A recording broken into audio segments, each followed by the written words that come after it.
Hi, good afternoon and welcome. We are here in studio today. It is April 1st, but no joke, we've got some spring sports we're going to talk about here on Talking Sports with Val. As we're getting set to do our first baseball game hopefully tonight. If the weather holds out, the Rochester Zebra is looking to open up at home here tonight against Triton. So we're going to talk about some baseball. We're going to talk about some softball, some track, some girls tennis, some boys golf. Lots to talk about. First off, how are you doing, Val? Doing great. Went to the state finals in Indianapolis on Saturday. Saw the 3A and 4A games. Saw my friend Garrett Weininger's team lose an unbelievable heartbreaker to Jeffersonville in the 4A state championship game. And then I filled out my Mr. Basketball ballot last night. Got that done. My Indiana All-Star ballot. Filled that out. Now, in no time to transition. We're going right into spring sports here. Yeah, so we're going to actually do two different shows here this week. Today we're going to talk some spring sports, and then we'll be back here on Friday as we wrap up our winter sports seasons with our all RTC4 teams. We're going to do, teams for basketball, girls and boys basketball, girls and boys wrestling, some swimming team there. We're going to announce all that on Friday. So we'll be back here for that coming up this Friday. So it's hard to believe that the spring sports season is here. If you go outside and feel the weather, I don't think Mother Nature has quite got the memo that it's supposed to be spring. I call it Indian winter. Indian winter, yeah. That 1 week when everybody's back from spring break and the weather hasn't complied yet. Yeah. Well, it was pretty nice. We got back late Friday night, and Saturday was pretty nice. Sunday, most of the day was pretty nice, but when that front came through, it dropped about 15, 20 degrees and instantly almost. And hopefully everybody's doing okay. I know there was some damage around our area, so hopefully everybody's getting that all cleaned up. And looks like we got some more storms possibly coming in tomorrow, so hopefully everybody can stay safe again. So it is that time of year. Yeah. All right, so as we get going here, we're going to take a quick commercial break, and when we get back, we will open up. We'll talk some Rochester Zebras on our first segment here, Talking Sports with Val, Spring Sports Edition 2025. Are you looking to open up a new checking account for your business? Save time and money with a business checking account at First Federal Savings Bank. Every business checking account includes free instant issue debit card, free online banking, free bill pay, free mobile banking, free e-statements with online check images, free thank you gift, and we buy back your unused checks and debit cards from another institution. And remember, we don't want to be the biggest bank, just the best. All right, welcome back here. We're going to talk some Rochester Zebras, and Val. Baseball and softball both had extremely good seasons last year. The baseball team, obviously, a record-setting season, making it all the way to the semi-state championship game before falling in that one. And then, of course, the Lady Zebras softball team had a very good run, making it to the regional where they lost to Delphi. And let's start off talking a little baseball here for Rochester. Is they've got a good chunk of their team that's back, of course, but one big glaring hole behind the plate with the graduation of Jake Cipher. So, it seems like he just came in and he took control of that catcher spot from day one his freshman year. Yeah, and, literally from day one. Yeah, and there's not been a question of who the catcher is from day to day. He, it's such a great job defensively, and then even the last year and a half or so, picked up offensively as well, so they're going to have some big shoes to fill there. Right, and we'll find out tonight against Triton who the catcher is going to be.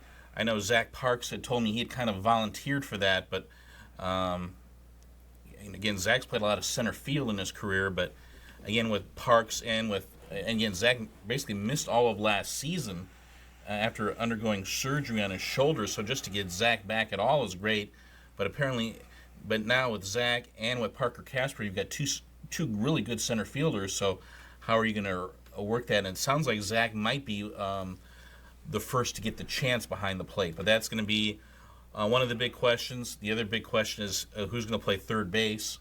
Obviously, you graduated a really good kid in Gavin Young, who had the walk-off RBI base hit against Wabash in the sectional final. And then first base, Tanner Reinert's actually played that position in the postseason last year, but the guy who played that position most of the regular season was Brady Beck, and he graduates as well. So Right. that is going to be something of an issue, I guess, those corner infield spots as well as catcher. But again, there's a lot coming back, and when you have Carson Pollock and Tanner Reinertz, you have reason to be excited. Two terrific pitchers. Most teams would be lucky to have one pitcher like that, and Rochester has two. And, we talked about, I think I mentioned about Parker Casper last year during their postseason run. I think he's going to see a lot more mound time this year. And I think we're going to see Brant Beck on the mound quite a bit more as well. I mean, Brant, for a kid who hadn't played baseball in a long time, looked pretty polished on the mound last year. I was really stunned by how well he pitched, and then he had to play shortstop in the semi-state, and he did well there. Brant's a guy who can play all over the field, second base, shortstop, and he can even play in the outfield as well. Yeah. Saw him play in some right field there a few times and did a really nice job there.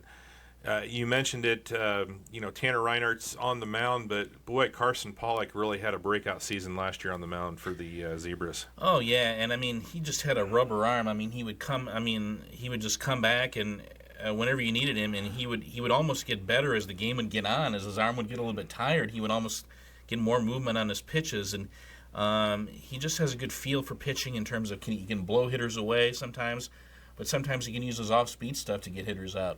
Yeah. Tanner, obviously, we saw what he can do at the plate as well as on the mound. He just had a tremendous postseason last year. Right. Tanner, the walk-off home run against Westview is in the semi-state semifinals. We'll never forget that. But, he's just a complete hitter. He can, and the thing is, you can't throw the ball by him at all. Velocity's not going to frighten him. But again, and at the same time, he keeps his hands back well on breaking stuff as well. So he's just a really, really tough out. And how many clutch hits? Not just the home run against Westview, that big 2-run double he had against Manchester in the sectional, the first game of the sectional, which they won in extra innings. He just had big hit after big hit after big hit. But it's gonna, and the thing is too is that they need to get guys on base in front of him. And that's where Brady Coleman comes in. And Brady had a spectacular freshman season last year, and he's only going to get better. And he can play second base or shortstop, and he plays both positions really well. So who are some of the names? You mentioned Brady Coleman. Who are some of the younger kids that we should be looking out for this year? Well, Parker Casper as a sophomore is going to play a big role, probably in center field, maybe even pitching occasionally. And he is a really, he plays on the same travel team, I believe, with Brady, and he's a real smooth player. He really loves baseball.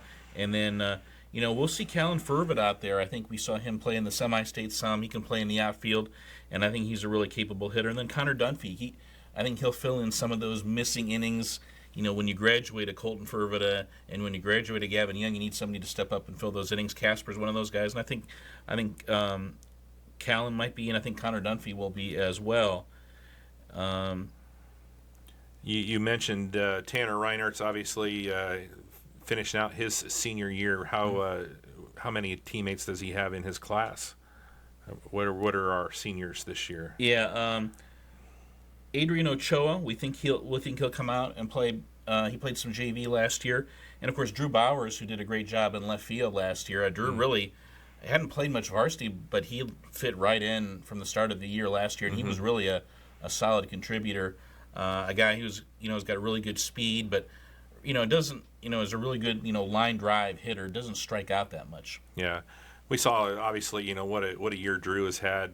Started off playing football for the first time in a long time and had a great football season. And of course, basketball is kind of his sport and just dominated on the hardwood. We'll probably be talking about him on Friday. Yeah, we'll be talking about him on Friday. Yeah, probably. So. What a great senior year Drew has had already, and looking forward to capping off that with another great baseball season. Right, and again, that defensive outfield with Bowers, Casper, and Brant Beck, that has a chance to be a really good defensive outfield, and the Zebras have had really good defensive outfields for a while now, and this year would appear to be no different. Yeah. What other baseball notes here before we start talking about some softball? We're not sure if today's game. They're playing Triton today. We're not sure if it's a scrimmage or a game. We've checked in. But again, they do play at Lafayette Jeff on Thursday. That will be at Loeb Stadium. So a return to the same field where Rochester won their regional last year when they beat Benton Central. And then a home game against Caston on Friday. And then they immediately have to drive down to Jeffersonville on Saturday for a three-way doubleheader against Jeffersonville and Madison. Yeah, I mean, they did that last year, but they didn't have a game on Friday night last year, so they're throwing that game in with Caston. That's right, and for what it's worth, the weather forecast on Friday is also bad. So oh, geez. Yeah, so and then Saturday it's not great either, but I don't know what might be better in Jeffersonville than here, so who knows? Yeah, it's just that time of year, right? I mean, now we're at the mercy of Mother Nature, so we always say the game is scheduled to be played. Yeah. So to be determined. Right. The game against Northwestern will be at Northwestern, and it won't be like we've had these weird conference schedules where they play 4 in a row at home and then 5 in a row on the road, or they've broken up the home and road games this year, so it'll be a little bit better. Yeah. But again, Northwestern is going to be a formidable team in the TRC in baseball. Yeah, and a new, obviously, sectional lineup for this year, and a new sectional host for this year as well. But the Zebras are a little familiar with that host site. Right. As tough as the sectional was, last year with, Bremen and Wabash, the sectional's only going to get tougher this year with Oak Hill. They're hosting the sectional, in fact, and Oak Hill usually is a very solid team. Yeah. And Manchester, I'm sure they remember losing in extra innings to the Zebras. They were pretty, they graduated Martinovitz. They'll miss him badly, but they've got a lot of kids back, and they will be very, very formidable. And I'm sure they're feeling confident after what happened on Saturday. Of a nice basketball season on Saturday at Gamebridge Fieldhouse. We'll see if there's a carryover effect. Yeah. And then Lewis Cass. They've been down a little bit lately, but Coach Marchand does such a good job. I can't imagine they're going to be down for long. And, of course, the Apaches. I mean, Coach Holly does a great job every year there. So they're going to be tough. And, the Eastern Comets are in the sectional, too. And, they're an outstanding team. And Rochester will take a look at Eastern at that Howard County tournament. Yeah. They will travel down to Eastern's beautiful baseball field for a game against the Comets. Yeah. Get a chance to see how the Comets are. Yeah. So it's going to be interesting. I like the way the IHSA did it with the alignment of the sectionals, and we saw Eastern obviously in the football sectional. We saw them in the basketball sectional. We might see them in the baseball sectional. So building up those rivalries between the schools in different sports and the familiar names. Yeah.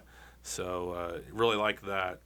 So, any other notes here? We'll move over to the softball diamond. Yeah, I just wanted to mention Trenton Meadows' name. He is another sophomore who might be a contributor and who might be a factor in that catcher position. Okay. Yep. Looking forward to it. We'll definitely keep on top of the weather and the schedule, and we're planning on if we can get this game in tonight, we'll get that, and then from here on out, we'll try and get as many of the games as we can. We're going to plan on doing the game on Friday, and I'm definitely not going to Jeffersonville. Yeah. So we won't be down there. But but it's a really good schedule. I mean, it's really, Carroll is on the schedule again. Just a lot of good non-conference opponents. Yeah. CMA, a lot of good non-conference opponents. So the Lady Zebras probably a little ahead of schedule last year with their sectional championship. Such a young squad last year. They've got a good group of seniors that are going to be leading this team back from last year, and they found a pitcher in Bria Rensberger that. Did they ever? Yeah, and just a freshman last year. So I mean, they were super young, able to break through. They ran into some a veteran team in Delphi in the regional, but looking for another really good season here under Coach Coleman. Is this his third year now? Fourth year. I believe it's his third. Yeah. So doing some good things here in the first couple of years. Right. And again, Keaton Doran will be missed, but basically the entire team that hit the field against Delphi in last year's regional is back, led by Bria Rensberger in the circle. And we saw Bria, what a year she had. She allowed only one home run the entire season. That was to Casey Webb of Pioneer in the sectional final. Yeah. And Rochester came back and won that game anyway. And again, at catcher, that's going to be an interesting question. I mean, Jaden Field is Probably not going to see much of her behind the plate as we did last year, as she still recovers from ACL surgery. But again, with Micaiah Harding, I mean, she has experience playing that position, and Aubrey Wilson can play that position if necessary. Though I think Coach Coleman, I'm sure, would like Aubrey at shortstop because she's that's hard to take her out of well. that spot because she is definitely a great defensive shortstop. But boy, what a freshman year that Aubs had. Yeah, I mean, she was. And again, the confidence that they built in that lineup only increased. And I think they realized how much speed they have and how their speed can just terrorize teams. I still remember that game. Obviously, we all remember the game against Pioneer in the sectional final. I still remember that game against North Judson when they just ran North Judson off the field. I mean, and that was not a bad North Judson team. No. I mean, they can play the speed game as well as the power game, and that's what makes this lineup so dynamic. When you put Aubrey Wilson and when you put Aubrey Miller 1-2 in that lineup. Of course, Aubrey, she verbally committed to Gannon University, which is a D3 school located in Erie, Pennsylvania. Yeah. So you put the two Aubreys 1 and 2 in the batting order to set up the rest of the lineup. I mean, that it can really be a fierce lineup. And then Gabby Medina came on last year with her bat, and Miley Heinzman and Dara Strasser, they're going to hit maybe like 8th and 9th in this lineup. I mean, and they'd hit probably, in the middle of the lineup for most teams. Yeah. And, with Miley, you've got a veteran second baseman who knows where she has to be. Because, boy, second base is a position where you've got to know where you have to be on the field, in case the opponent bunts, in case she's got to cover second on a force out. Coming in, going back for a pop-up. I mean, second base, it's really, really, really important to have a good defensive second base when there's no worries with Miley out there. And then, at first base with Mia Haudeshell, you've got an experienced first baseman as well. Yeah, you mentioned Mia. You got some experience there in the senior class with Mia and with Dara. So Mia's just always on base. Yeah.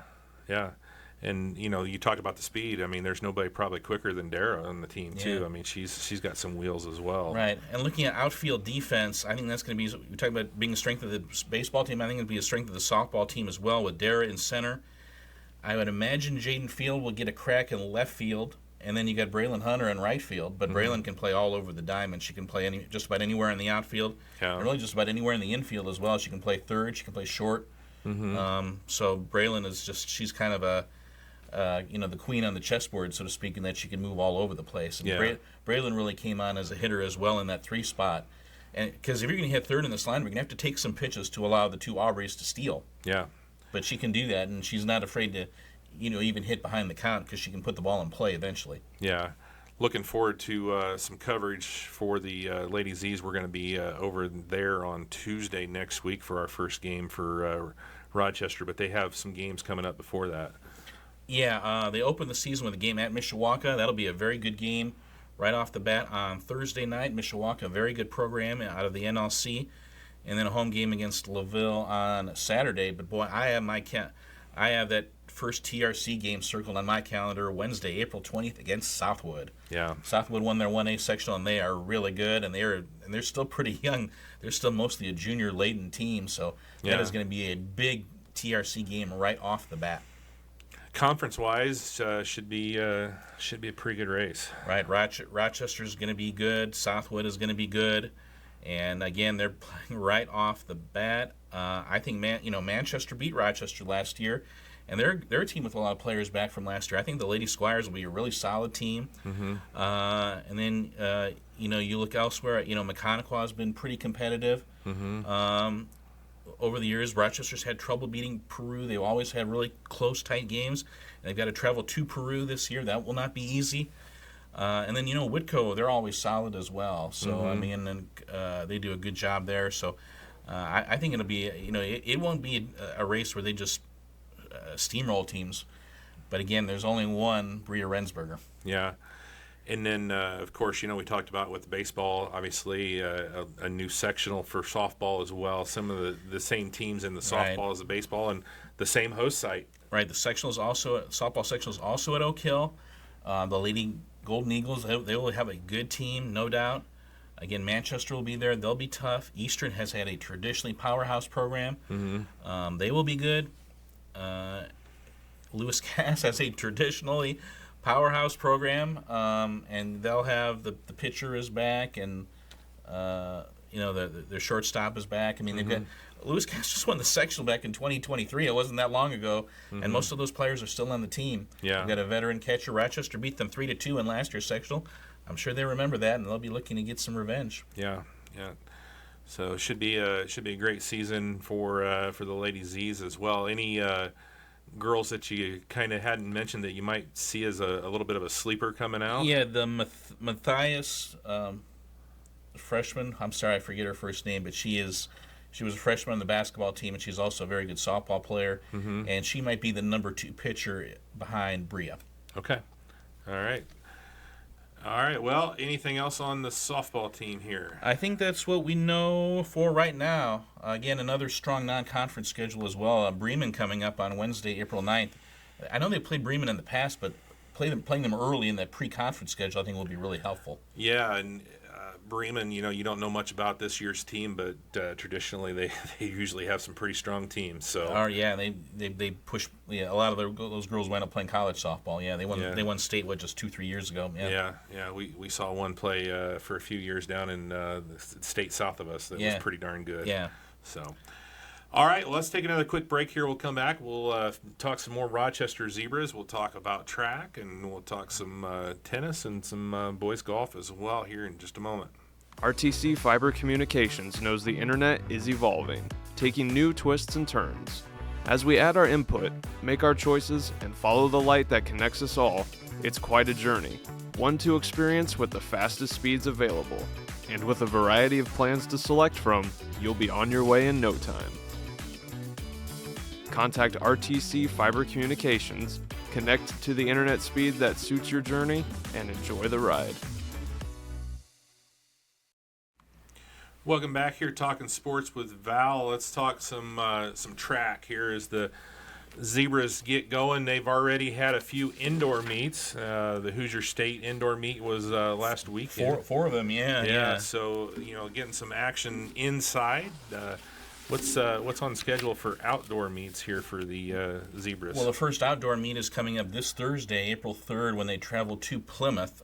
Caston will also be there as to make it a 3-way meet. And the story of the indoor season was the hurdlers, both girls and boys. On the girls' side, you've got 2 great hurdlers in Audrey Wagner and Kyra Doran back from last year. Kyra and both have set PRs already. I know it's weird the way they do indoor meets. Some of them are 55-meter hurdles, and some are 60. So, but anyway, both of those girls had great indoor seasons, and you would not be surprised that both of them will be competing with each other for a conference championship. Audrey, she is more experienced in the 300 hurdles than in the shorter hurdles, but so she's giving kind of the 55 and 60 try indoors, and I imagine she'll run some 110 or some 100 hurdles when we get to outdoors. So that's going to be a little bit of a transition for Audrey, but she's so strong that I imagine the transition will come really well. As for Kyra, I just love her competitiveness, and she's going to have a great year as well. I think they both finished they both made the HSR meet, so just running last Saturday was a big deal. So you have to qualify for that. So I think they're both going to have great years. Of course, Audrey, a regional qualifier in the 300 hurdles last year. Kyra, look out for her in the long jump as well, as she has gone over 16 feet already indoors in the long jump. So she has a chance to have a fantastic year in the long jump as well. Yeah, when you can do that on the indoor track, it's going to say something. You can possibly get some good distances when you get outside. Right, and another hurdler to look for on the girls' side is Ryland Strasser, who's, she can do hurdles and she can do long jump as well. So Rochester it's a bountiful of riches in the hurdler, because how about on the boys' side when you talk about Harrison Dunwoody? Harrison is just really, really dedicated. I mean, he spent a lot of time in the weight room. He's really, really dedicated to his craft. He made HSR as well. I think finished in the top 10 in the state in the indoor 60-meter hurdles. So he's going to have a great, great year as well. And then you got Carlos Plasencia as well. But Harrison's has a chance to do special things in the hurdles this year with his strength and endurance. I mean, he can do, I think, 110 or 300. Yeah. I'm sure on the girls' side, distance-wise, there's probably somebody named Callaway that's going to be doing some things there. Right, Allison Callaway, and then, but I mean, Brooklyn Chandler had a good indoor season as well. But Allison obviously is the one to watch out for. I think she's already set a PR already. I think she's gotten under 12:30, so that's a really good sign already. We haven't even gotten outdoors yet, so Yeah. that's a good sign. And you don't have to worry about Allison's conditioning. She's going to be in tip-top shape every time she steps on the track. And then Brooklyn, having as she's made that big step as well. I mean, those girls work out together. Anybody on the boys' side, distance-wise, to look out for? Well, Grant Bailey in the 800, I think, Yeah. is going to be a factor. And then, Leandro Javier, he's had a really good indoor season as well. Coach Helt has talked about he really likes his 4x8 relay team already. I think they went under 9:30 already indoors. So if you're on, I think they were on like 9:13. So good chance they'll get under 9 minutes. And if you get under 9 minutes in the 4x8 relay, there's a good chance you'll make it to regional. Obviously, you miss a kid like Wes Steininger, but again, there's some good depth there. I think Tyler Reese is going to be a factor, and then Reese Johnson at him. I mean, he's definitely one of the senior leaders on this team. So I think the distance. I think you were worried about the distance depth after only because he didn't have a whole lot of depth in cross country, but I think the depth will be better for track. Yeah. Any other names that stick out to watch for on the team for either boys or girls? On girls' side, I definitely wanted to give a shout-out to Ashlyn Wyant in the throwing events, especially the shot. She's really had a good winter and indoor season, over 30 feet already in the shot put, and I think will be, obviously, you've got Gwen from Whitco, Gwen Howard from Whitco. Unfortunately, she's going to claim some wins in that. She's kind of in a class by herself, but Ashlyn is, and again, she's just a junior, and she's had a really good year in the throwing events. On the boys' side, I wanted to give a shout out to Mr. Wally, Trevor Wally, in the pole vault. He's gone over 12 feet already in the indoor pole vault, so he is looking to have a really good year in the pole vault.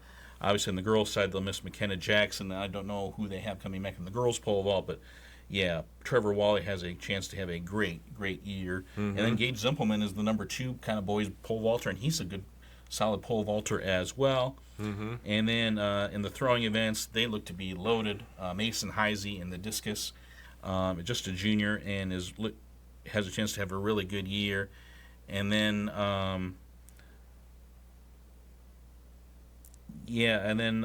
those are kind of some of the standouts. And then Bryce Bogger is a kid who he came out for track last year as a junior, and he tried a little bit of everything, and he's kind of up for every. I talked to Bryce. I talked to Bryce right after they lost to Manchester in the basketball section, and he's looking forward to track already. He can do the 400, the 200, the 800. He's just such a strong athlete. They'll figure out what to do with him, and he's another guy who can do just a lot of different things for you. Yeah.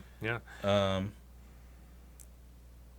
think that those are some of the stats. Camden Furnival is another guy in the track who I think could have a big role, and Maddox Jewell in the long jump and some of the sprints as well. Okay. Well, the girls' tennis team has their top 3 players coming back. I think they're going to pretty much be in the same order that they were last year, and that's what we would figure as Adrian Pollock starts year number 3 as the coach. Yeah. And again, you look at Ella McCarter at number 1 singles, you look at Audrey Bollinger at number 2 singles, and you look at Riley Clevenger at number 3 singles, and that's really a nice veteran lineup to rely on as you get into it was always a very tough TRC schedule. And then, again, the bigger question is who's going to be on that double side. Because, again, Chloe Nichols played a big role last year, but she graduated. So who is going to be in those double spots? We saw Abriella St. Martin last year. Savannah Walters, I think, maybe got some JV run. Vivian Miller was a freshman who got a lot of varsity playing time. I imagine we'll see Vivian a lot. Lakota Clevenger might factor in there as well. So, and Olivia Bailey. Remember, Olivia had that hip injury last spring, so she'll be back, and I imagine she will be really right involved in that tennis mix as well, in that doubles mix as well, Okay. with one of those doubles teams. So, right. year 3 for Adrian Pollock. Again, you look at that sectional. Boy, it's a tough one. That you have to go to Culver Academy, and Plymouth is in there as well. So that will not be easy. But again, and then in the TRC, Northwestern's in the conference now, and they will be formidable. They will be an immediate factor in the TRC girls tennis mix, even though nobody named Layden is on the team anymore or coaching the team. But I still think they will be quite good. Yeah. Yep. How about golf-wise for the boys?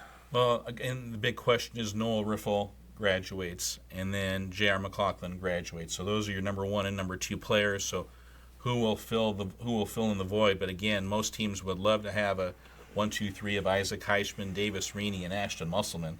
I mean, nobody's going to be feeling too sorry for Coach Mason Heide and his team if you've got those 3. But as who is going to fill in those 4 and 5 spots, that we're going to have to find out a lot about.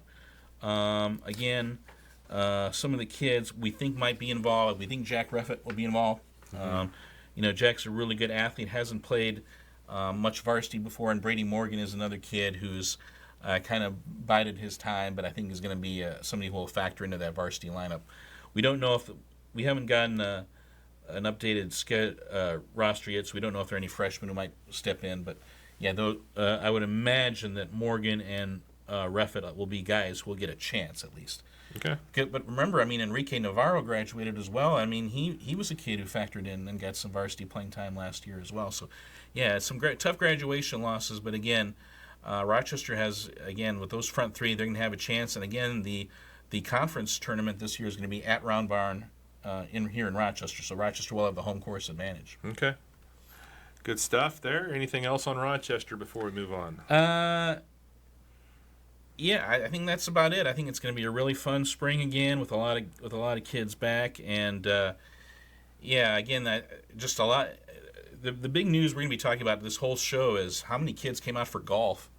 A lot of kids want to play golf. Caston had 15 kids. Pioneer had 11 kids that came out for golf. I think talking with Coach Parker from Valley, they had about 14. So, kids want to golf. Yeah. That's the big news of the spring. All right.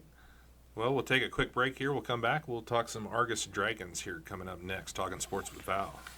Are you ready to take your home's comfort to the next level? The Insulation Guys can evaluate your attic, walls, basement, and crawl space to determine where insulation can be added or upgraded. Our expert team delivers high-quality insulation solutions, not only improving your home's comfort, but also lowering your energy bills. Call us today for a free quote at 574-223-3626 or visit us online at www.theinsulationguys.net.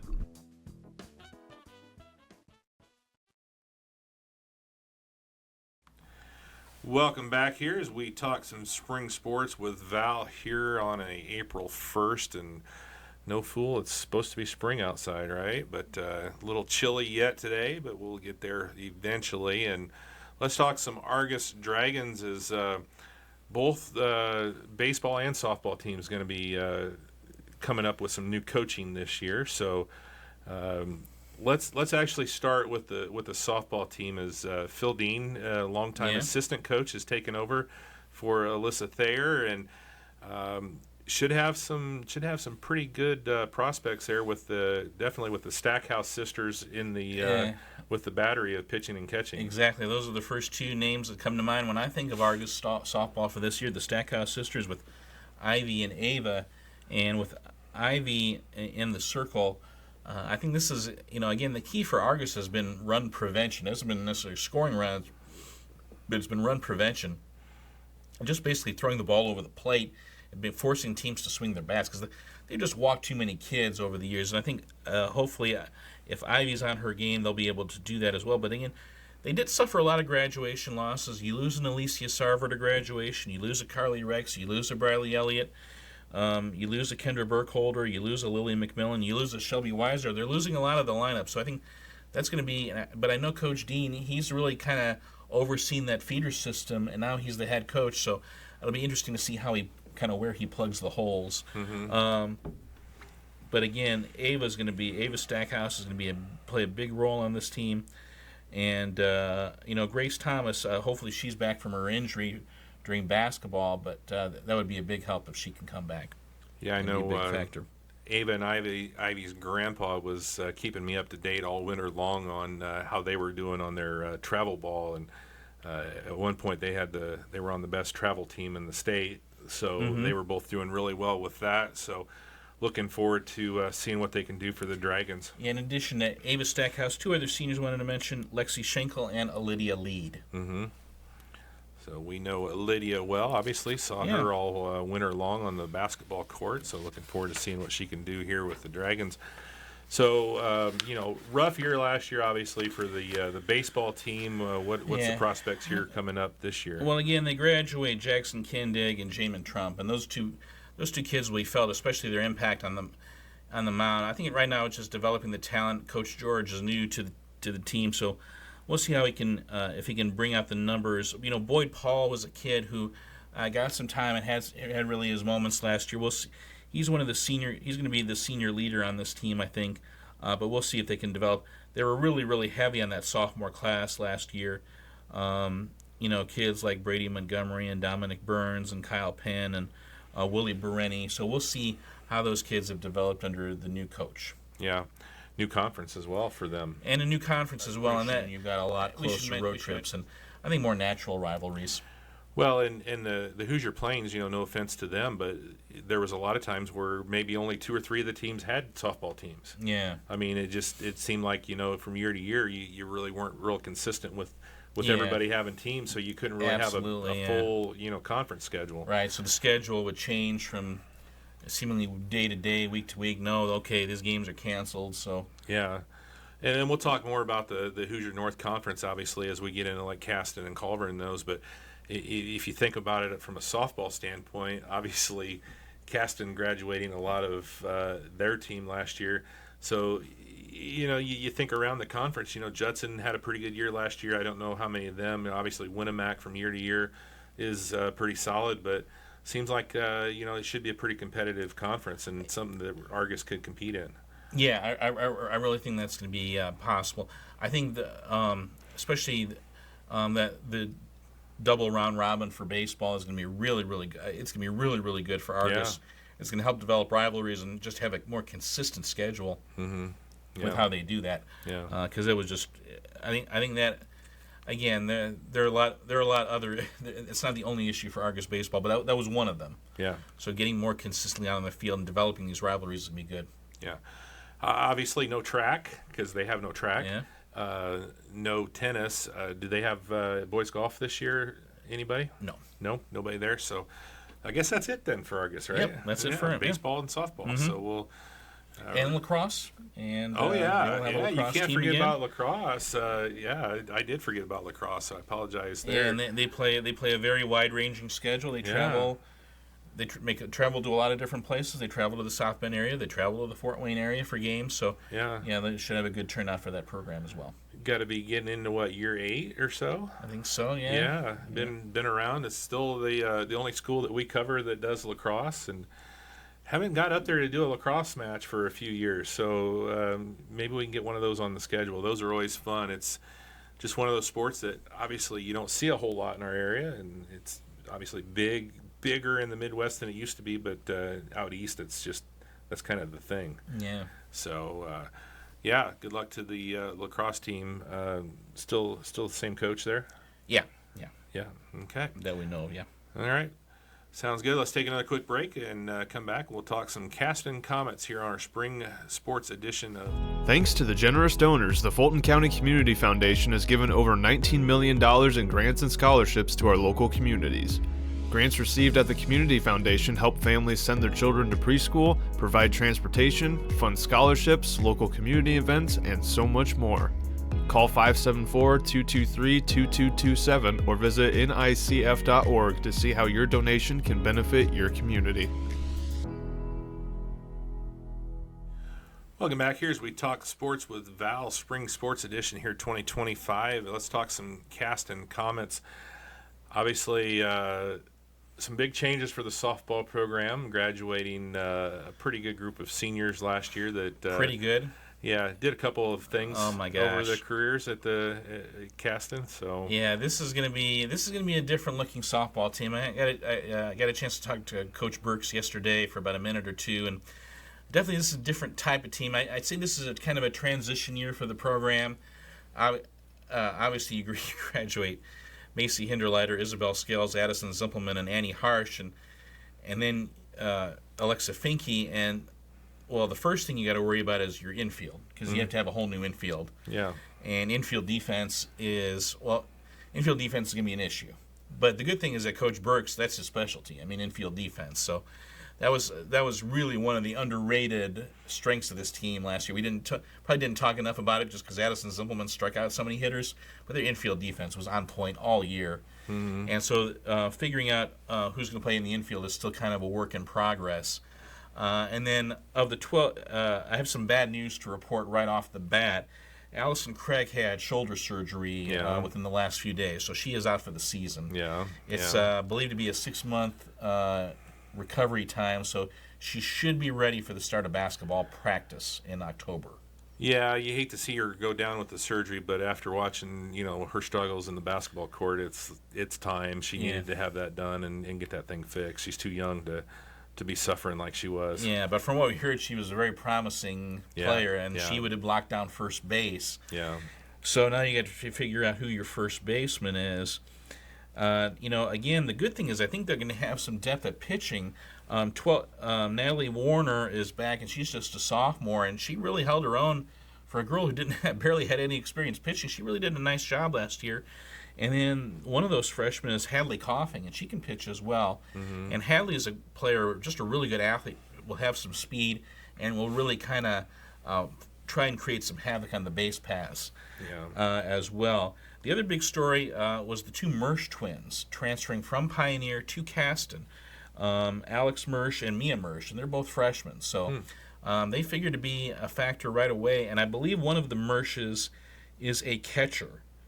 So, that would be Alex Mersch. Now, again, Kylie Logan is going to get the lion's share of the catching duties, but she might step out onto the field to allow Alex to catch, and so to try and get your best players out on the field. So it's possible Kylie will not catch at times. But again, Kylie loves to catch, so we'll see how that works out. But again, 12 girls came out for softball. Without Craig, you've got 11, and 6 of the 11 are freshmen. So this is going to be a really, really young team. Ashton Bailey's back out. She's a senior, but she hasn't played a whole lot of softball in her career, and she's the only senior. And you've got Logan and Miley Rude. Miley Rude had a really good year last year, and I'm sure, she's played mostly outfield in her career, but I know she can play some infield as well. Yeah. Well, it's going to be interesting, obviously, when you graduate. You've seen, if you haven't seen, Addison Zimpelman is making an instant impact at Purdue Fort Wayne. Yeah, she's hitting cleanup, playing shortstop for them. She's already hit several home runs. Just having a great start to her freshman year there. And, of course, Belle, she had a great year. I think she ended up starting the majority of the games for Bethel on the basketball team. So, a couple of generational-type athletes that you graduate, and not to mention, all the others with Harsh and Finke and Hindelleiter. Just a great group of kids. Yeah. So, they'll be terribly missed. But, again, Coach Burks, I think he likes their competitive spirit, but he's really excited about this group is good, and then the 8th grade group, there'll be more talent next year. And then he's really liking a 7th grade group. Yeah. Yeah. So again, the feeder system's in really good shape. Coach Burks is, he's really, again, he's here for the long haul. They're really excited about what they have moving forward. Yeah, one of those things, you see a lot of smaller schools now starting to put together junior high programs, and that's something Caston has done, and it's going to pay off for them in a big way here down the road. So, let me throw out another freshman who could be really involved, Ava Russell. Okay. Could be a freshman, could be a freshman we'll be talking about a lot. All right. So let's talk a little baseball. You know, obviously some really good players graduating from that team that you know, had a really good year last year, but they got a lot of players back. So Yeah, again, you graduate a kid like Talon Zyder and Pete Duvall, and boy, that's a big hit to your pitching staff, and that's going to be, I think, one of the main issues. But you got a kid like Noah Hurd coming back, and Noah, I mean, he was coming up to me during basketball season. He was like, "Val, you're coming to our baseball games, aren't you?" So this is kind of, you can, and I was there for picture day, so you can tell this is a team that Noah's taken kind of responsibility for. He's the leader on this team, and again, there's some talent there, though. You look at a kid like, you look at a kid like Gavin Mollenkoff, and that catcher position is locked down, and boy, that means a lot. And then, they've got some. Drew McGrew is going to be, I think, a factor on the baseball field. We know how athletic Drew is. And then you talk about a young center fielder, a Logan Mollenkoff, who we've seen. He's going to see some time in center field, and I think he might see some time on the mound as well. Mm-hmm.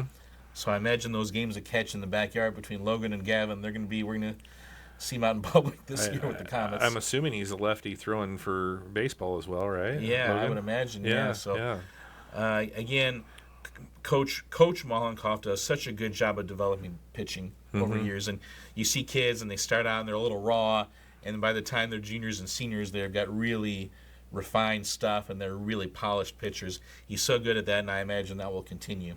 Yeah, opportunity to see them coming up hopefully here on Friday as they come to Bob Copeland Field. Right, and you look at again, Caston, they're the defending Hoosier North champions, but it's going to be a different looking Hoosier North, but. Again, North Judson, they were right in there until the end last year, so we'll see how good they are. I imagine they'll be formidable. Mm-hmm. I think those Winnemac, we'll talk about Winnemac shortly, but I think Winnemac has a solid baseball team. Yeah. But again, we'll see how Caston kind of fits into the mix. I think LaVille will be pretty. LaVille's moving to the INSC. Yeah, what am I doing? Yeah. So I think So again, the school. What I meant to say is the school is leaving the Hoosier North. Would have been good and will be factors in the INSC, but I think in the Hoosier North it kind of leaves maybe a little bit more of a wide open conference race. Yeah. Adding schools like Argus and OD. Not real sure about OD's baseball program. That Argus obviously is struggled. OD did not win a baseball game last year. I know that. Yeah. So. Adding a couple of teams there. And then, also got to factor in North Miami coming into the conference as well. Right, and North Miami had a really good year, won sectional last year, so they are going to be very, very solid as well. I wanted to throw out a couple names, Elijah Holloway and Carson Harness. Mm-hmm. Carson's a kid who has really spent a lot of time in the weight room, and, I think those guys are going to play a huge factor on this year's team. Yeah. How about track for the Comets? Again, with Caston, you look at a girl like Hannah Rogers, if she's going to factor in the distance right away. But one of the big stories is that Maddie Douglas is not playing softball this year. She's doing track full time. Yeah. And Maddie will be a big factor. She's going to do 4 events. And the other key freshman on the girls' side is Grace Colvin. I was talking with Grace yesterday. She said she has high jumped 5'1". I said, okay, I'm gonna say that on TV tomorrow. So you better high jump 5'1", because if she's high jumping 5'1" already, and she goes, Val, you're the only person who's impressed by that. Nobody is impressed by that. I said, hey, if you can jump 5'1", I'm really impressed by that. Yeah. And she's even pointing at her skull. I jumped this high, so we'll see how well she does. But that's a high bar to set right out of the gate. Literally a high bar to set right out of the gate. So we'll see how she does. And then on the distance side, of course, Camila Hernandez Rios has. She's a junior, but it seems like she's been around forever, and she has a lot of experience out on the track. Mm-hmm. And I expect her to have a great year along with Rogers. And and Jaded Aguilar as well. So that's on the girls' side. And then on the, let's see here. I think this, we should mention Madeline Sproul. She is a senior, and she's somebody who can do a lot of different events as well. So wanted to give a shout out to Maddie as she is a senior this year. On the boys' side, this is a team that's still pretty young. We'll be keeping an eye on Kane Finke in the distance events, and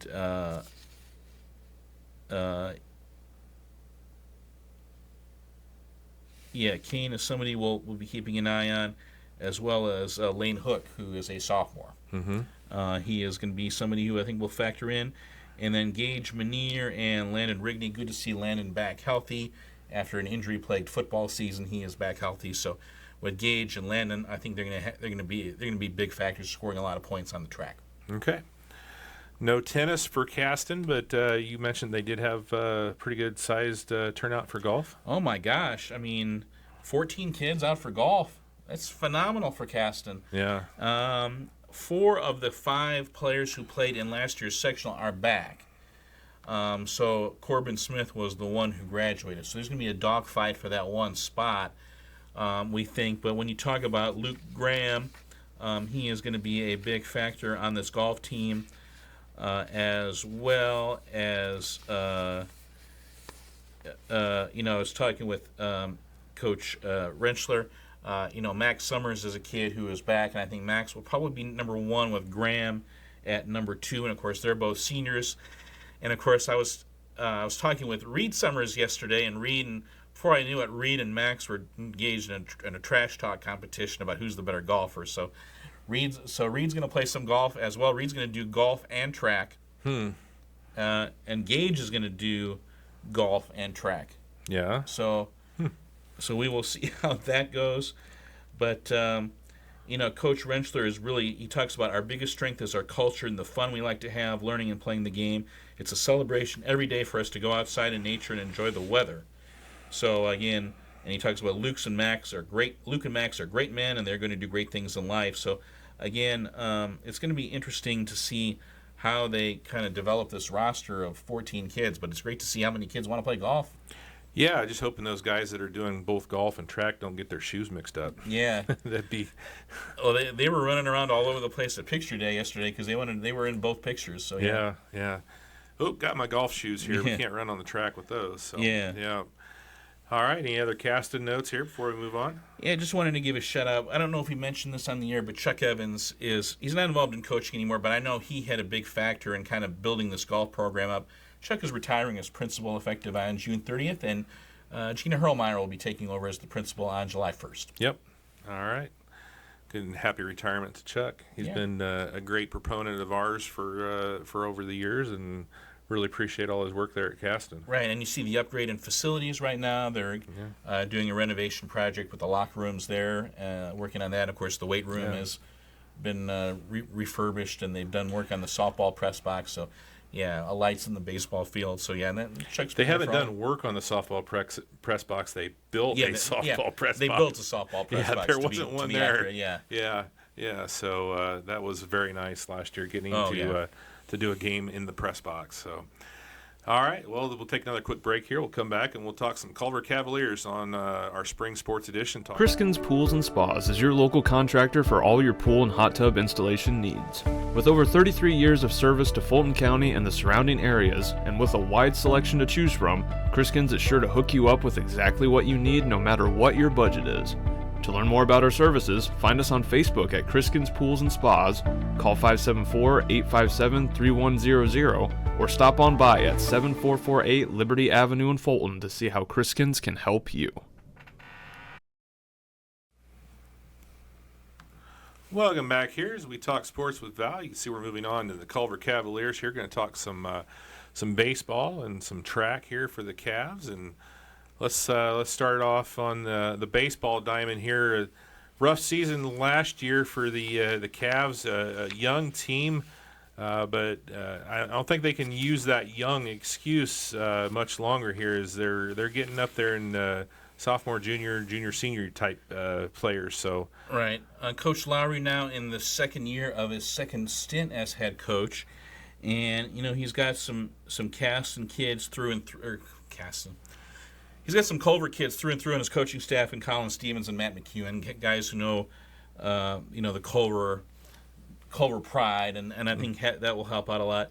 You got 4 seniors on the roster, and Adam Peterson, Kyler Weiger, Cam Whitworth, and Robert Evans. But really the strength of this team is in the junior class. When you talk about the McEwen twins, Jonas and Caleb, they're going to be the top 2 pitchers on this team, and they're, again, they've been basically on the varsity since day one as a freshman. So, again, they're going to be key, especially when you lose a kid like Hayden Parker to graduation. They're going to be especially important. The key is that for this pitching staff is they've got to cut down on the walks. Last year in 120 innings of baseball, they walked 130 men. Mm-hmm. That's just too many. They've got, if more than one walk an inning, that's just too many. You got to force the opponent to put the ball in play and let your defense go to work here. Probably want that to be closer to half a walk per inning or a quarter of a walk per inning. Right. Again, it's really a junior dominated team, but also that sophomore class. You look at Hunter Albert, Owen Tanner, Drake Zorich, Dominic Lefebvre, and Blake Milam. So we'll see how they do. And again, the move to the Hoosier North will again help out with scheduling, just like it will for Argus. Mm-hmm. And of course, the Argus Culver game is now a conference game. Right.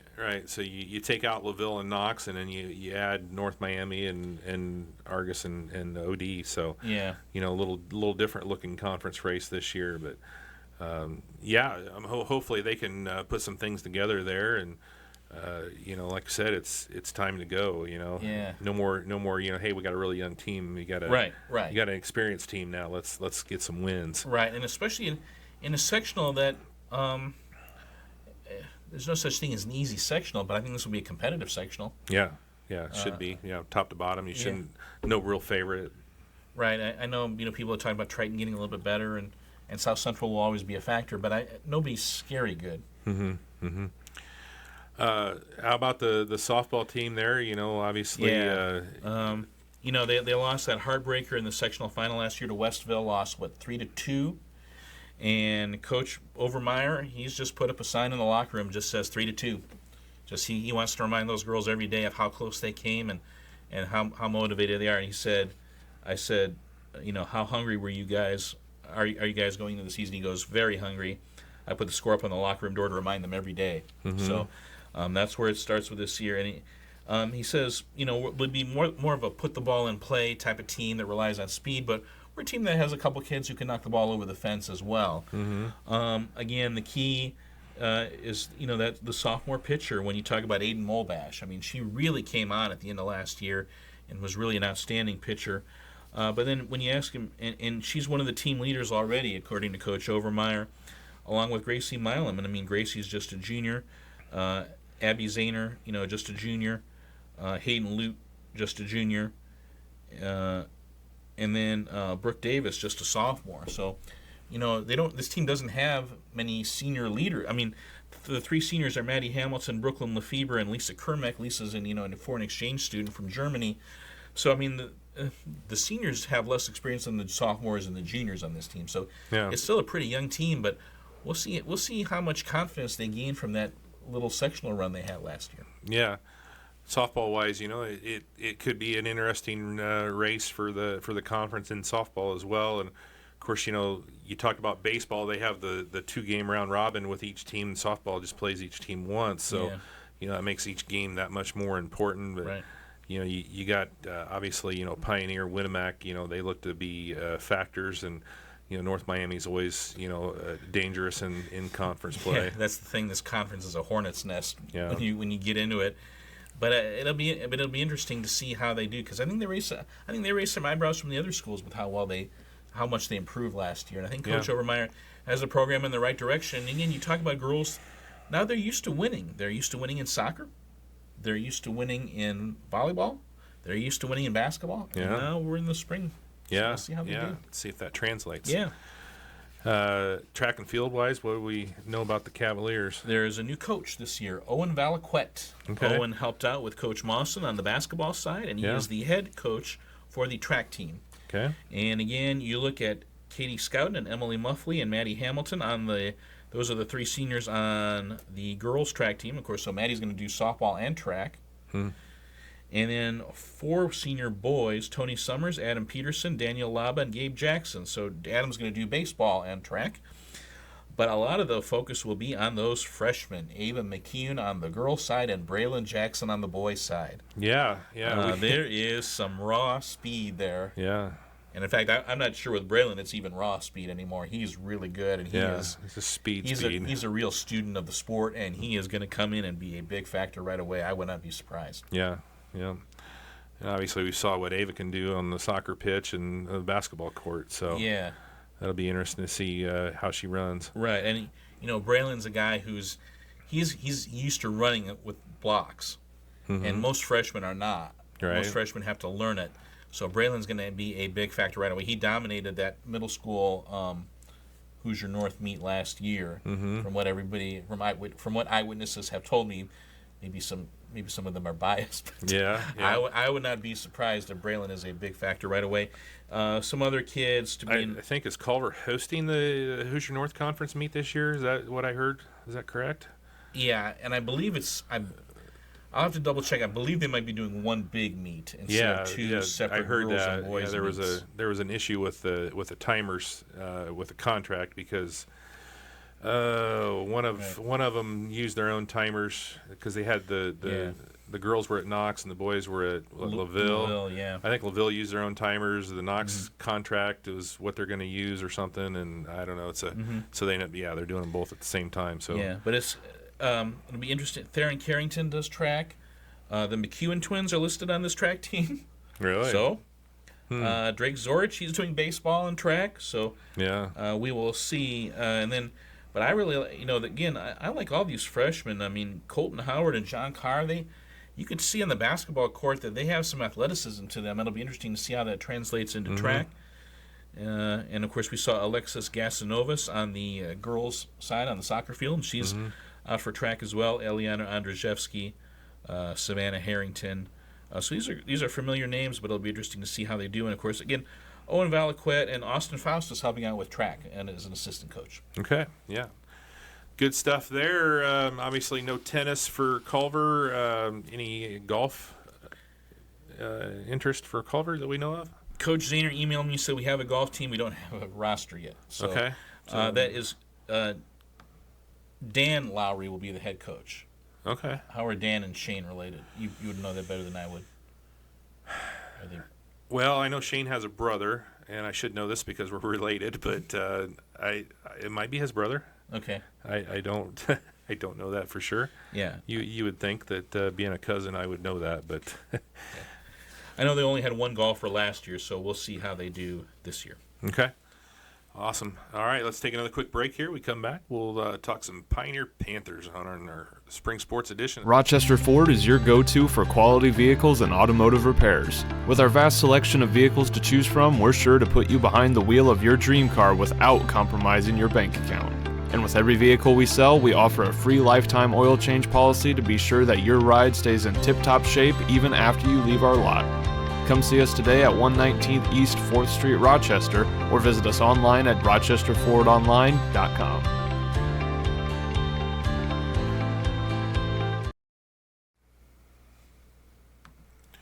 Welcome back here, Talking Sports with Val. Let's talk some Pioneer Panthers here.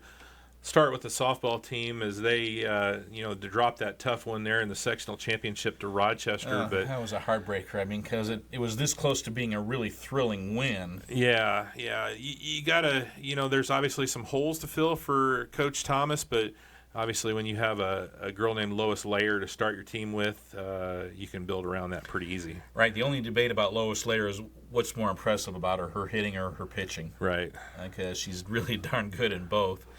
And but again, the big question here is kind of the same question we were asked about the Rochester baseball team. Who's going to be the catcher? Right.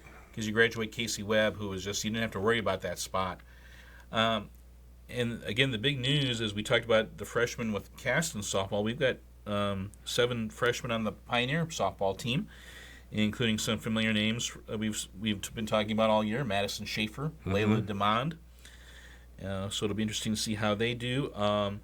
Not too familiar with the others. Victoria Bingaman, Michelle Wank, Avery. We know about Avery Layer. She's a freshman. Hallie Lebo. We saw her in the volleyball court, and Lucy Angle. So that's the rest of the freshmen. Boy, that good group of sophomores. Not just Layer, but how about Ava Ott, who had a really nice year, and Addison Kennel. She'll be out there. Kennel is listed as a catcher on this. one of the players listed as a catcher. Ava Beasy is also listed as a catcher, and Cameron Newby is listed as a catcher. So I imagine it will be between those three. Only two seniors in this team with Newby and Caitlin Haynes, but both of them are going to be playing college softball. Yeah. Again, I think this is going to be another. Again, we've seen the slugging version of this Pioneer program when you had Kripe and Gottschall and Joe Walker.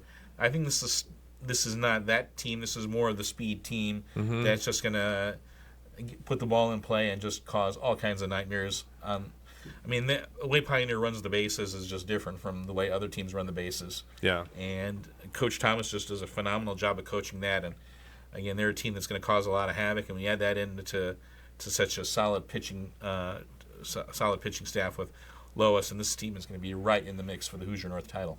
Right in the mix for that, and then back in 1A, so sectional wise, you would think that they might be able to make some noise there too. Yeah, I mean, we'll see about North Newton. We know they're going to have that pitcher who's just now a senior this year. We've been talking about for years and years. Could be North Newton could be in the mix to win it because they're going down from 2A as well. Yeah. I think Tri-County will be solid. I think they'll be a very nice team as well. Those would be, and of course West Central's in that sectional as well, and they've got the Bishop girl. And as long as they have her, they have a chance. Yeah, I can't think of that North Newton pitcher's name, but she, as a freshman, they shut out Pioneer. They beat a team with a senior named Haley Kripe on it. Yeah, beat them 1-0. Yeah, so that's going to be a formidable team, and then of course, like you said, West Central as well. So. Conference-wise, you got to look at Pioneer, being one of the favorites for the conference. I would think so. North Miami will be a factor immediately as long as Coach Meeks is there. They will be a very strong competitive team. But I would say, again, but I don't know if they've got the ace pitcher that like Pioneer does. Mm-hmm. Caston obviously has won the conference 3 years in a row. Yeah. But Caston's going to take a step back. I think that's fair to say. Yeah. But you've got Culver on the rise. I think, and again, Argus with Stackhouse. You look at, Triton has been. They can be pesky. So I think it'll be a really competitive conference race. But yeah, Pioneer is certain, and again, you look at Winnemac. Right. I think Pioneer and Winnemac are probably 1 and 1A right now, and I think everybody else is going to be trying to keep up. Yeah. Should be a good year for the Lady Panthers. Like it is every year. Right. It's hard to say it's going to be a bad year for softball. So, what about on the diamond for the baseball team? Yeah, we don't have a baseball roster yet. That is still in the process of being finalized, according to John Bingaman, the athletic director there. But you look at again, Coach Hardy has done a solid job with this program. You talk about Eli Guffey at the catcher spot.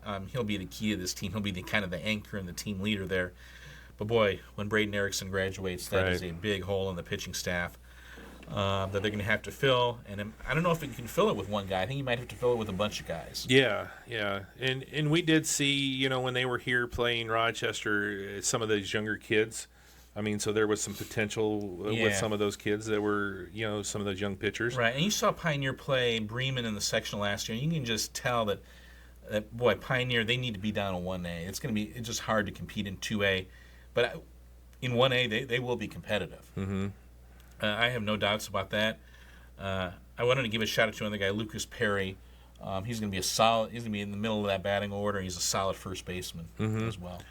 Should be right up there in the mix conference-wise, I would think. And also Brody Howard and Lane Weldy. I mean, those guys had nice freshman years last year, and they're kids who play a lot of baseball already. They're more experienced than your typical sophomores. Yeah, I could see probably a lot of Lane Weldy on the mound for them. I could see that as well. Mm-hmm. Yeah, absolutely. Yeah, so, but yeah, I mean, and Brody Howard at that shortstop spot. Yeah.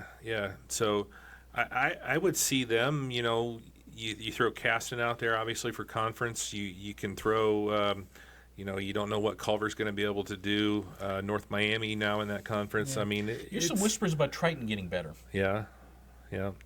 Well, they did pretty good on the basketball court, so I don't know if that'll translate for them or There are not. a lot of but- athletes walking the hallways of Triton, so it wouldn't be Yeah. shocking. Yeah. So should be interesting season for the Panthers on the baseball diamond.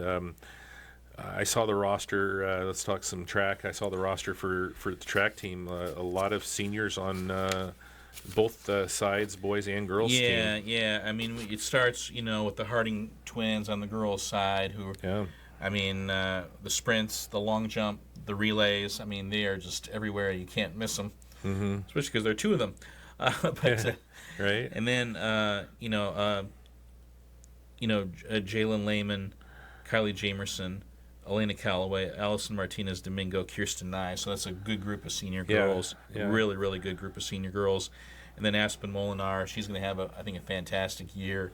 Yeah, You talk about she's- pole vault and hurdles. That's just a great combo. She's just a phenomenal athlete. Yeah, very athletic and able to do those difficult events. And you talk about high jumping. Kirsten Nyes, and then I can't remember which one of the twins. One of them long jumps, I think, and one of them high jumps. But Yeah. Kirsten, she's I think running that 5.2 range in Right. the high jump. So Right. Yeah. So we're going to have some battles between her and Grace Colvin. yeah, And then on the distance side with Jamerson and Avery Hazelby, you've got some really good distance runners, some experienced distance runners, and a whole group of freshmen: Audria Black, Abigail Chambers, Cadence Cottrell, Emily Jubilee, Elizabeth Cannell, Trinity Long, Jadra Minnick, Lily Wallace, and Leah Ziegler. yeah, On the boys' side, you've got Austin Brook. He's a fantastic high jumper. He is a guy who is going to compete for championships in the high jump, and also a really good hurdler as well. And then the other big name, of course, is Leighton Dodd in those distance events. He can compete with just about anybody he runs against. We've seen him just have a phenomenal distance career for Pioneer. He's made state and cross country before. We'll see how he does in track, alongside kids like Elliot Cooper, Dane Bowditch, in those distance events. Eli Hines as well. yeah. And you lose the trio there from the senior group from last year with the boys. Distance runners there with Jackson and all those guys, and so it's going to be a little different look with Leighton, but I'm sure he's still going to probably do his thing. The cool thing, you see Leighton, he also can run some of those mid distance races as well when he needs to. Oh yeah, he's definitely got the foot speed and the strength to do that. Yeah. Yeah, so should be a fun season for the track team as Wanted well. to give a shout out to Ian Kitchell as well. We'll be seeing him Yeah. a lot on the track. Yeah, he's a good mid distance guy. Right, and then Liam Rao in the throwing events. Wanted to give a shout out to him as well. And then Philip McFatridge is a freshman who we saw on the football field and the basketball court, and I imagine he'll be. Sprinter, I would imagine. I would imagine, yeah. Yeah. Well, he did some really neat things on both the football and the basketball teams this year. Yeah. So good freshman year. So, we know anything about the golf team for Pioneer? Yeah, well, they've got their two regional qualifiers are back. Micah Rands, he is a junior, and then Ivan Reyes, he is just a sophomore. Ivan Reyes was the Hoosier North medalist as a freshman last year, so he is a really promising kid. And you talk with Coach Kyle Rands, he's like, man, you'll see. I think the Randses and the Reyeses are neighbors, and he goes, you'll see Ivan. He's like chipping, and he gets out into his front lawn. He's just brings out a golf club. He's just chipping the ball. He's just he just loves it, and you can see. I got to interview Ivan. I mean, you can tell he's really passionate about it. So Yeah. and I think again, there's another team. I think they've got like 11 kids who came out for golf. So it's another school that's. But again, they've got in fact, I can tell you exactly how many. They had 11 kids come out for golf. Tate Smith is the only senior, so he's a guy who's going to factor into the mix. And then Brady Price was on the varsity last year, and he's a guy that's going to factor into the mix. And of course, Noah Van Meter, we saw him on the football field, and he can be as well a big part of this team. So Pondview is going to be rocking with a couple big teams with Pioneer and Caston both using that as their home course. Yeah, it's great. 4 freshmen: Caden Heischman, Graydon Jones, Gage Lakes, and Dylan Shedrin. So Yeah. so I think it's going to be a pretty veteran team for the most part. The freshmen will have to earn their place, but we'll see how that goes. But I think again, Pioneer was 4th in the sectional last year. I mean, that's as high as they've been in, I think Coach Bingaman said 25 years. Yeah. That's again now. The only problem is that Twin Lakes and Rochester and Rensselaer are kind of up here, and they've still got a distance to travel to get there, but they're making progress. Yeah. Yeah. Good stuff. And they will be right in the mix in that Hoosier North tournament race. Yep. All right. Anything else on Pioneer? That's it. All right. Let's take another quick break here. We'll come back and we'll talk some Valley Vikings. Tidewater Executive Tax Service strives to help clients maintain financial viability while taking a proactive approach to future goals. We take time to understand our clients' individual needs and provide consistent, high-quality services to ensure the best possible financial outcome. To learn more, visit us online at www.tidewater-tax.com or call us at 574-367-7366.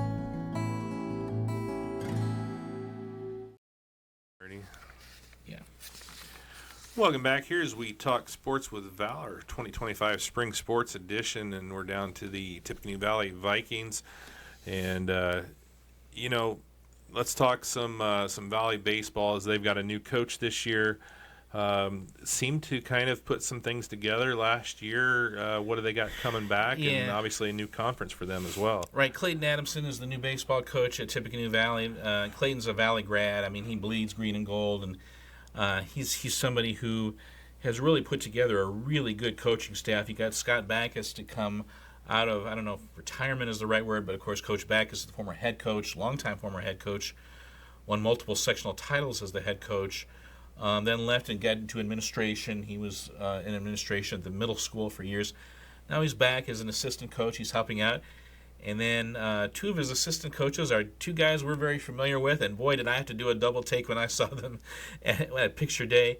Ethan Medina and Huffman. Aaron Huffman. Yeah. Yeah, so see Ethan and Huff as in those Valley green and gold colors wow, as assistant right? coaches. Yeah, that was weird. But again, Ethan, again, he knew a lot of those Valley kids growing up through his travel team. Right. And Huff, that was a bit surprising. But again, he was those kids are so baseball smart and baseball savvy, especially Huff about pitching, that he'll help out right away, because really that's the main issue right now. They hit some at times last year, but boy, their pitching just got eaten alive. They just had trouble throwing strikes, and you could just tell they were just not polished on the mound, and they just got knocked around a bit. So developing pitching is going to be key for that team. Of course, Clayton Adamson himself is a former pitcher, so I think that's going to be a big as they develop. And boy, another guy that made me do a double take when I saw him at Picture Day was Ian Cooksey. Ian has come out for baseball, and he's hit some home runs in batting practice. He's really been impressive in batting practice. So we'll see. Supposedly he hit one over the fence and said, "Hey boys, that's a home run." not Ian, but one of the coaches said, "Guys, that's a home run." Like they've never seen one before. Oh, so that's what it looks like. Yeah, that's what it looks like. So gotcha. and, Ian's such a talented athlete. I'm not surprised that he's good in baseball. So we'll see. Hunter Paxton is a kid who's going to be a factor, and of course, that sophomore catcher Braxton Alderfer, he's going to play a big role on this team as well. Yeah, when you think about conference-wise for the Vikings in this new INSC conference, you got to look around. Obviously, traditionally, Knox really struggled last year, but the traditional powerhouse is John Glenn. I mean, they do really well every year, and Jimtown usually has a pretty decent program up there as well. Jimtown's going to be very solid as well. Yeah. LaVille, I don't know. Is Zarnecki still? As far as we know, yeah. So I mean, LaVille has been up and down. Yeah. I think they were around 500, maybe a little below 500, but Zarnecki is one of their star pitchers. Yeah. It won't be an easy conference, but it'll be different moving. Yeah, and Bremen, I mean, they're always solid as well. So right. It'll be again. This is kind of you got talking to the guys, talking to the coaching staff. It's kind of they're in square one mode. They're trying to figure out what they have and what they're good at, and just doing a lot of player development right now. Yeah. On the softball diamond, obviously, like we talked about with Pioneer, with Lair, you've got a pretty darn good pitcher there as well with Daylin. So yeah, it's a good starting spot to get your team going. Right, Coach Brian Barger now in year 2 of his second stint as head coach, And one thing we saw right away last year was how much he emphasizes base running. I mean, this is a team that's going to be very, very aggressive on the base paths. But you talk about Bussard, and then you talk about McKaylee Costello. I mean, those are your two leaders. McKaylee is a senior, Dalen a junior. But that's kind of where the leadership will come from. And then, the other girls kind of fall into place. Kaylin Mann's a really good center fielder with speed. And then you got the, catcher, Threlkel is a player who's going to be a big Caitlin Threlkel is going to be a big factor on this team. It's still a pretty young team. And then I'll be looking to see what the freshman comes in, what role she plays in Mulaney Costello, who I think is going to be a big factor right off the bat. And as we saw her, I mean, she fit in right away in the basketball court. Look for Elise Smith as well. She's going to play a big role in this team as well. Yeah, looking like a pretty big freshman class for Valley. Yeah. Again, numbers are not the issue, but it's just again they've got to play defense, and how are they going to get their offense? But again, they didn't graduate a whole lot from last year. They were young last year, so we'll see how they do this year. Now that it's the second year for Coach Barger, and all these players are familiar with him. Yeah. But you look at the INSC softball race. John Glenn can be pesky. Jimtown is always underrated. I suppose Knox. I mean, they were really good last year. And Knox was coming on in the Hoosier North. Yeah. And then, so they're going to be in the mix. But of course, the team we're going to be looking at is Bremen, who's just so solid every year in softball. And then you look at the sectional is interesting. Valley lost to Rensselaer last year in the sectional. What will it be like? But now it's a whole new sectional. Right. Nobody from last year's sectional is in this year's sectional. So how will that play out? Fairfield is hosting it. They could be solid. Northwood has been up and down. Valley was supposed to play Northwood yesterday. That game got colded out. I don't know what you would call it. Yeah. But they'll play them eventually, so they'll get a good look. Wawasee has been up and down. So it could be a wide open sectional. As again, because of Dalen's pitching and her hitting, as a matter of fact, as well. I think Valley will be a competitive team. Yeah. Should be an interesting year. So, Yeah. How about track-wise? Well, the big news about Valley Track is that there is no track. Well, at least there's no track. Yeah. The track is They have track. They just don't have a track. Which means, they don't have a track, which means they travel to Rochester for their practices. And that is, so numbers aren't down as you might expect, as Jenny Moriarty was telling me. But I asked her, I asked Jenny, about team leaders. She said, we're still figuring that out. I would say there's a few kids that step up in their areas. Eli Stirk is a great leader with the distance group. Betty Shepard and Owen Omandi with the sprinters. Grady Moriarty and Will Kelly with the throwers. Of course, the other big issue has been Carly Snyder, who had surgery on her, was it her elbow or her arm? I know she had arm surgery. She's out for the year. It was a basketball injury going back to last summer. But she's been even providing leadership to the jumpers. But of course, you miss Chesney Miller and you miss Ava Smith. Yeah. And you miss Wade Jones on the boys' side. So that's part of it as well. But Coach Moriarty talks about Parker Van Dusen as a freshman who's going to fit into the sprints right away. He's really been impressive. And Mason Miller is a distance runner on the boys' side who is a newcomer who will make a big factor. But obviously Betty is the big your big marquee athlete after making the state finals last year in the 300 hurdles. She's just an awesome athlete. But Coach Moriarty said, this season our team is very small. We graduated a lot of kids last year, but our biggest hurdle this season is no track. We keep telling ourselves that it will be all worth it next year because Valley is giving us an amazing new track. But for this season, the challenge of practices being later in the evening and traveling to Rochester has been an issue for some kids. On the positive side of having a smaller team is more one-on-one time with athletes, more time to throw, jump, block work, etc. And we should also mention Hadley Wise. Yeah. It's one of those things like we saw 2 years ago, obviously, with their pool being down. Saw Rochester's pool being down this year. You got to go through those pains, obviously, and when it comes back and the pool, is beautiful for Valley and hopefully next year for Rochester. Yeah. You get to next year with that track, and I'm sure it's going to be just like their new facilities in there that they've got, with the everything else that they build at the school. Yeah. So, Yeah. but unfortunately, it's growing pains, right? Right. Yeah. So, how about tennis? Boy. They kind of had some they had to redo the tennis court and everything. Was that just last spring that they did Yeah. that? So It was last fall. was it last fall? Yeah, Okay, so I imagine they're. I have not heard back from the Ackermans, but I would imagine they were a pretty young team last year. So you talk about Sarah Finney, and again they've got a lot coming back. I think that Valley's going to be a very, very solid tennis team. Yeah, they had good numbers last year, right? Right. Yeah. They did, and Coach Ackerman does a great job in terms of just keeps his kids focused, and they play such consistent tennis. They just don't beat themselves. Yeah. Is she still doing double duty with Grace? Yeah. Yeah. Yeah, so Hunter is I would call him the head coach, with Okay. Emily kind of helping out. Helping out. Yeah.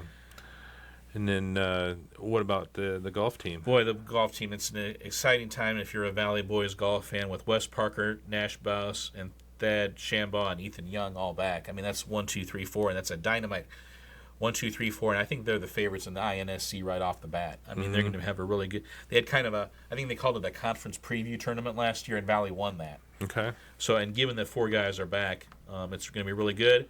And there's just a lot. Again, I counted 14 kids back. In fact, Coach Parker, Darren Parker, emailed me back and said, we had 12 to 14 kids working out in November after school. So, I mean, you can tell they're really. He calls them golf junkies. Yeah.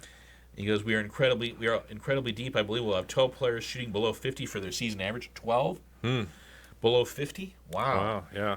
And we have to, and he goes, we'd have to look back 25 years to find anything like that at Valley. And, of course, when was the last time they made the state finals? 2000, 25 years ago, under Coach Roger Moriarty. Yeah. They did that. Yeah. So it's really an exciting time. But, again, Parker, Baus, Shambaugh, and Young, that's a really good 1, 2, 3, 4. And then look for Evan Bollinger, Remington Rickle, and Colton Sr., 3 seniors who will vie for that first spot. But there are some sophomores like Kaiser Hughes and Noah Malat. And then 7 freshmen came out as well. So there'll be a nice-looking JV team as well. So, I asked Coach Darren Parker about Wes Parker. I asked him, is Wes's goal to make state? And he said, I think any relatively good high school player has that dream of making it to state. So the short answer is yes. However, Wes has bought into the vision that the high school golf season is about the team and summer tour is about the individuals. I've heard him tell the team his goals are for the team to win conference and for the team to go to regionals together. Yeah. So that's interesting how Wes does, but how Wes is looking at it. But Wes is a time he's spent some time getting some private lessons with Brad Fellers down in Carmel, who's coached so many kids and given private lessons to so many kids from our area. So. On the boys and girls side. So, again, it's a really promising, exciting year if you're a Valley Boys golf fan. Yeah. But, again, that sectional is just brutal. I mean, you've got Warsaw, you've got Huntington North, you've got CMA, you've got Northfield, who's always got a good team with the Bear Boys. So, yeah. So, getting to regionals would be a really big accomplishment, but it won't be easy. Yeah. Should be some good stuff for the Vikings coming up here this spring. We'll be looking forward to talking more about them as the season goes on. Take another quick break here. We'll come back. We'll talk some Winamac Warriors. Harley-Davidson of Kokomo is your destination for everything Harley. We carry a complete line of motorcycles, including the new 2024 models. We also offer a full parts department and a service department specializing in customizing, high performance, and routine maintenance. And our motor clothes department carries the latest in genuine Harley-Davidson casual and riding apparel to keep you styling no matter where the road takes you. Call us today at 765-864-9999 or visit us online at hdkokomo.com. Welcome back here as we wrap up our show, talking some Winamac Warriors here, and let's start off with the baseball team for Winamac here. Is they should be right in the mix for the conference this year. Yeah, I think so too. Yeah, I mean, boy, it was interesting. I still remember I ran into Coach Mark Hendricks of course, Coach Hendricks is not only the head baseball coach, he's an assistant football coach. I saw him at the football scrimmage back in August, and he said, I was walking down on the field, and he said, Val, you better be coming to some of our baseball games this year. So, needless to say, I mean, that was that was 6-7 months ago. And so, needless to say, they are excited for the baseball season at Winnemac, and for good reason, because it starts off with Addison Allen, just an outstanding left-handed pitcher, and he'll be on the mound for most of their big games. But he's not the only one. I mean, Braden Mathias is a senior as well. We saw him on the basketball court, but his main sport is baseball. He can play shortstop. He's a really good pitcher. When Addison Allen isn't pitching, he's an outstanding center fielder. So the defense is going to be really solid up the middle. And then you look at other seniors: Eli Butka, Cash Roth, Peyton Addinger, Brody Wensler. We talked about Mathias. So yes, it's a veteran ball club, and even the juniors, when you talk about Will Malco and Caden Runk and Charles Cottrell and Carter Ulrich, Rylan Holly. So it's a veteran ball club, and they have really high expectations for this year's team. And again, Coach Hendricks, a veteran coach, and really, really excited about what he has in terms of the experience that they have had. So, yeah, I'm really looking forward to seeing how they do in the Hoosier North. Again, a really veteran team looking to win a conference title, and then can they compete in that sectional when you know Bremen will be good, and you know that Jimtown will be solid, and LaVille will be solid. So how will they do up against those teams? But again, Winnemac, they won't have to back down against any of those teams. They'll be solid. Again, I don't know if they're a big slugging team, but I think they're a team that's going to make consistent contact. Yeah, that's one of those things, with Winnemac, their sectional on the new alignment, it's kind of it's got to be one of the weirdest ones. I mean, they've got some big travel time to certain locations in that sectional. Right, so and the sectional is at Jimtown. It's at Jimtown, yeah. So not close to Winnemac last time I checked. Right. So we'll see how they do. But again, the veteran pitchers is kind of where they start at. I should mention the sophomore too, Cody Wheeler. He is a very, very good sophomore, and will be a big factor on this team. So be curious to see how this plays out, and also be curious to see how the catcher position plays out, because Cash Roth is listed as an outfielder / shortstop, and I believe he was the catcher last year, so he's not listed as a catcher this year. I don't know if that was a misprint or if they got somebody else in store to play catcher. Okay. But Xavier Adriano is listed as a catcher. We saw him on the football field last year as a quarterback. Wouldn't be surprised if we saw him on the varsity field right away. Yeah. As a freshman. Yeah. How about the softball team, year number 2 at their new stadium and back at the high school? And, it seems like year after year they just continue to produce some really good teams. Yeah, again, it's going to be weird when you look out at shortstop and Maggie Smith is not there. But, again, Coach Belcher does such a great job that I expect them to be really solid. And again, we've always thought of, I think, Winnemac as kind of a slugging team. But now they move to their new field. I don't know if they're necessarily not a slugging team, but they're just going to be a well-balanced team. And I think this might be more of a pitching and defense type team, especially when you look out in that circle. Brooke Roush and Adriana Hall are just two outstanding pitchers. I mean, Brooke pitched about 60% of the innings last year, and Adriana pitched about 40%, or maybe more like 65-35. But, I mean, Brooke's just a junior, and Adriana's just a sophomore. So you've got those two veteran pitchers in the circle. They'll be terrific. And you've got a great catcher in Corinne Combs. We've talked about her for a while now. Yeah. She had, she looked really comfortable behind the plate last year. I didn't think she had played a lot of catcher. She looked really comfortable last year. Now this will be her second year as the catcher, full-time catcher. And, of course, she's a big-time bat as well in the middle of that lineup. And then, Brody Goodman, she is going to play a big role as a junior in that infield. Michaela Werner in that outfield. And again, I really like Maggie Keller last year, had a really nice freshman year. Going to be a sophomore this year, and she can play really all over the diamond. I imagine, we'll see where she plays. And then Lindsay Walters is a veteran third baseman, and it really helps to have a veteran third baseman, especially to handle bunts and that sort of thing. So I think Winnemac is going to be a really good team. I think this is going to be a team that's, again, they're going to play a lot of 9-7 type games. No, I think they play a lot of 3-1 type games. But I think they're going to win a lot of them too because of their defense and their pitching.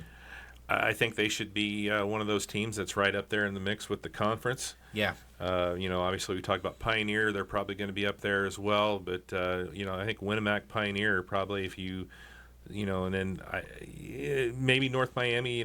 Pitching is obviously going to be their big question mark. Yeah. But I think Winamac should be right in that mix. Ashley Sumter Music for North Miami. She's their main pitcher.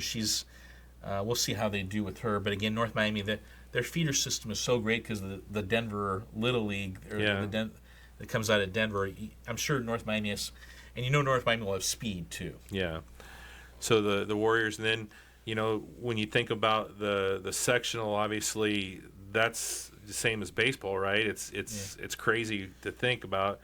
So Bremen, a lot of travel Jimtown. time, but Bremen and Jimtown. Sectional's at Bremen. It's at Bremen. Yeah. Okay. So, Bremen's going to probably be in the mix for the sectional. You talk about Yeah. Jimtown, and I was hoping the section would be at Winamac. you would think they would The field have is just gorgeous. I really hope right. they have one. Yeah. There pretty soon. But it's again, if you haven't been to the Winamac softball field, it's just a beautiful field, and it's right next to the baseball field. So. Yeah.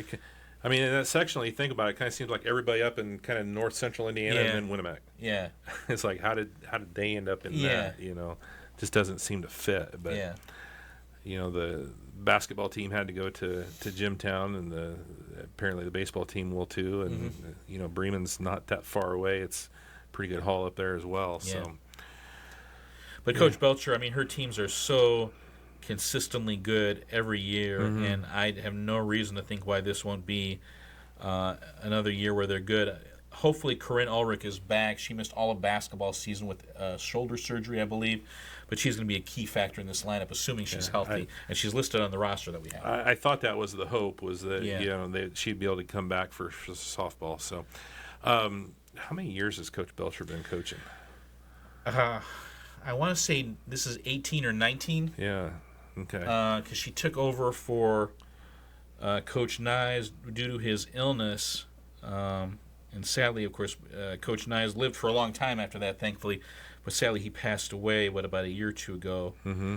And of course, there's a bench next to the field named in his honor for Coach Ron Nyes.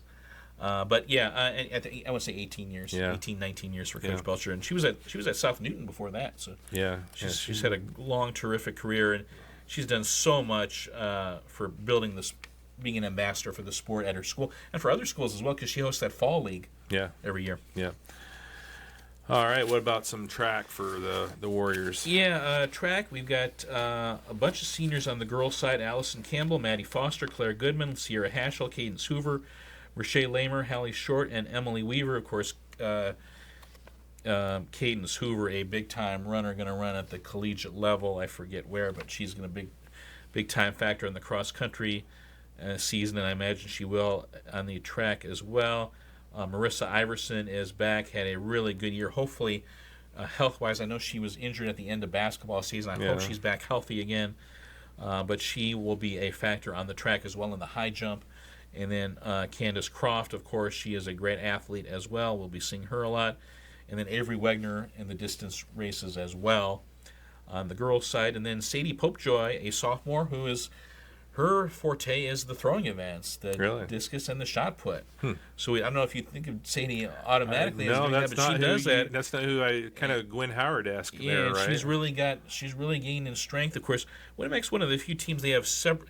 A lot of teams do it by event, do their coaching by event. Like this person will coach the distance, and this person will coach the hurdles, and this person will coach the throwers, and this person will do. Winamac does it by boys and girls. Mike Haschel is the new girls track coach, and then Bryce Kappas is back as the boys track coach. On the boys' side, Dylan Guilford and Nathan Pierce-Chalsky form a very, very solid distance crew going back to the cross-country season. And then, Hunter Haschel, I think, will help out as well. He is a freshman. And then, Ethan Burgess, a junior, going to be very good in the sprints for them as well. Will Malco doing baseball and track. Yeah. So again, Winamac, a very proud, strong tradition in track. Yeah. And it'll be interesting to see how they bounce back this year. Yeah. Yeah. Usually some really good distance runners there. Oh yeah, Yeah. they going back to when Coach Jones was there decades ago. Winamac, very, very proud track tradition. Yeah. Any golf notes for the Warriors? Yeah, golf notes. Coach Jeremy Schell back as coach, and when you talk about, he made state in wrestling, but Talon Garner's a heck of a golfer as well. I believe he will be the number 2 golfer on this team behind Brendan Hines. Yeah. And then Logan Friedel is also listed on the golf roster. I think he does golf. Does he do golf and track? I believe he does. Yeah, he does golf and track. Logan, an outstanding golfer. So I think with those 3, when you talk about Garner, Hines, a senior, Garner, a senior, Friedel, a junior, those 3 are pretty locked in, you would think. But they also list 7 freshmen on this roster: Braylon Becker, Jaden Beckner, Tucker Davis, Angel De La Cruz, Caleb Kistler, Bentley Patton, and Josh Sanders. So again, another school with good numbers coming out for golf. So we'll see how Coach Schell does a great job of recruiting these kids. He's a great guy. I can see why kids love to play for him. So we'll see how this kind of plays out. Justin Potoff is another junior. We've seen him on the basketball court. I don't know if he has much golf experience. Parker Zeider is another junior. We've seen him on the basketball court. So we'll see how this goes here. Might be an interesting HNAC meet. Is that at Round Barn again? I believe it's been the last 2 years, so I imagine it will be. Winamac is, I believe, the defending conference champion. Might be one of the most well-attended meets that they've seen in a while. There it sounds like, with Caston with a big team and Pioneer, Winamac. Yeah, and of course, Triton is always pretty solid. So, I could see it. I could see it being being a really good conference tournament. I think just all these teams having competition within their teams for spots. So that can only be a good thing. Yeah. So it should be a fun year there. Anything else on the Warriors? I think that's all I have. Yeah. Again, Winamac in that tough Logansport sectional, so we'll see how they battle if they run into, say, Twin Lakes and Rochester and Rensselaer and those teams. Okay. Well, I think that'll wrap us up here. We've talked about, I believe every school's sports, every sport they're going to be playing here as the weather hopefully starts to act right. We get warmed up and get some of these sports in and see how all of our athletes compete. So we always say this every year. Again, just because football and basketball season is over doesn't mean that we hibernate. We love spring sports as much as anybody, and we've been there for a lot of great moments these last few springs. Whether there was Caston making state in softball or Rochester making semi-state in baseball. Yeah, I got to cover that and enjoyed that a lot. So we lost our minds when Tanner Reinhardt hit a walk-off homer, and hope to lose our minds again.